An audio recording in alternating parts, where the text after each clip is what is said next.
नमस्कार दोस्तों। आज बसंत पंचमी का अमृत स्नान है। महाकुंभ में एक बार फिर से श्रद्धालुओं का जन सैलाब बढ़ने लगा है।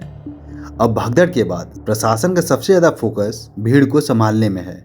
पूरे मेला क्षेत्र में 31 से 4 फरवरी तक वाहनों की एंट्री रोक दी गई है। अब कोई भी हो, वीआईपी या वीवीआईपी, सभी के वाहनों के पास रद्द कर दिए गए हैं। और 31 जनवरी से ही 5 फरवरी तक सभी 9 रेलवे स्टेशनों पर वन वे व्यवस्था लागू कर दी गई है। इसका मतलब एक लेन से श्रद्धालु संगम तक जाएंगे, उसके बाद दूसरी लेन से वापस आएंगे।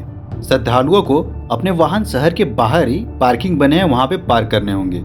और आप ट्रेन से आ रहे हैं तो आपको रेलवे स्टेशन पर ही उतरना होगा। पार्किंग और रेलवे स्टेशन से शटल बस की सुविधा है, और अगर आपको बस ना मिले तो पूरे संगम तक आपको पैदल ही चलना होगा।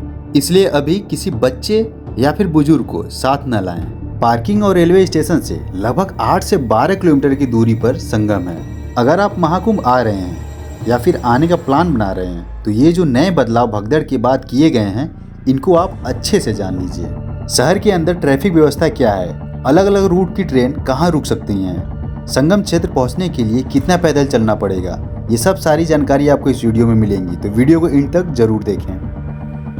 शहर के अंदर कार और बड़े वाहनों की एंट्री बिल्कुल नहीं है, पर अभी भी बाइक से लोग आ जा रहे हैं। सारे वीवीआईपी वाहनों के पास रद्द कर दिए गए हैं। किसी भी जरिए वाहन को प्रवेश नहीं दिया जा रहा है। रेलवे की तरफ से एक बड़ा फैसला लिया गया है, 3 और स्पेशल ट्रेनें चलाई जाएंगी बसंत पंचमी पर महाकुंभ में स्नान करके लौटने वाले श्रद्धालुओं के लिए। अब बात कर लेते हैं ट्रेन कहाँ से मिलेंगी। आगरा, मेरठ, हरिद्वार, दिल्ली, हरियाणा, पंजाब, जम्मू और राजस्थान जाने वाले श्रद्धालुओं को सूबेदारगंज रेलवे स्टेशन से ट्रेन मिलेंगी। जौनपुर की तरफ से आने वाले वाहनों के लिए 2 पार्किंग बनाई गई है, एक चीनी मिल के पास जो कि झूसी में है और दूसरा गारापुर रोड पर है।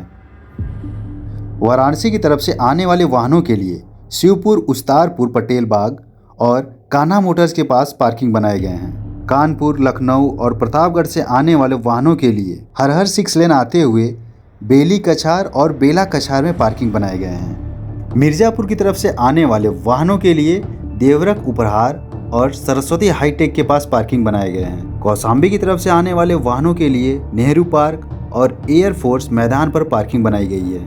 ये थी वाहनों की पार्किंग का ग्राउंड मैप। हाल ही में फ्लाइट की टिकट लगभग 50% घटा दी गई है। जो टिकट दिल्ली से प्रयागराज की 22,000 की थी, उसे घटाकर 13,000 कर दिया गया है। विशेष स्नान तिथियों पर टिकट का दाम घटा दिया गया है। डायरेक्ट फ्लाइट हो या फिर नॉर्मल, सबका कीमत घटा है। ये जानकारी आपको बहुत काम देंगी, तो इसलिए इसे अच्छे से सुनिए।